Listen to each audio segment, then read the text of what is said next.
Well, hello. Welcome back to another exciting edition of Coffee with Stephen. So this week's blog is entitled Have Gun, Will Waddle.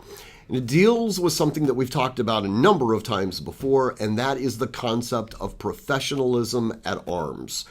Many of you know there was an incident that happened in Florida a couple of weeks ago, and it deals with someone who, whether he was a license to carry holder or was simply carrying through the concept of constitutional carry, that remains to be seen. But evidently, in his video from his house, actually recorded the altercation. But somebody did a three-point turn and utilized his driveway as a means of, turning around in their vehicle. This infuriated this individual, as I'm sure you can understand that this was an egregious affront to his masculinity. Anyways, in the process of the woman who was driving the car being in the driveway across the street, this guy, and you can see him on video, waddles across the street and slaps the back of her car. He is going to have his satisfaction. Well, I guess this must have startled the woman. She's not entirely clear what happened. She gets out of her vehicle to see what's going on, and this guy starts screaming all sorts of expletives at her.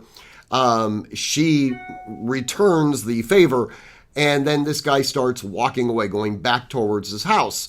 She is clearly incredulous, right? She's following him saying, what were you doing? You can clearly see her arms are outstretched, and evidently he didn't like the sound of her voice. He turns around, retrieves a firearm from his sweatpants pocket, and points the gun at her head in a sign of intimidation.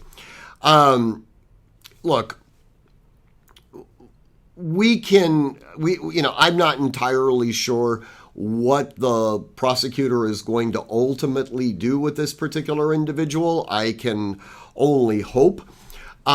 This type of behavior is something that I think every one of us can clearly see is absolutely unacceptable. We as CCW holders, we as individuals who bear arms outside of our home, have a moral obligation to hold ourselves to a much higher standard than general people. Okay, we cannot allow ourselves to get involved in any conflicts at all. It's one thing to focus our training on the concept of de-escalation.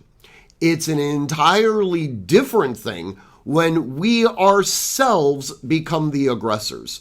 This is something that can never be tolerated under any circumstances. Anyways, I do encourage you to read the blog as always.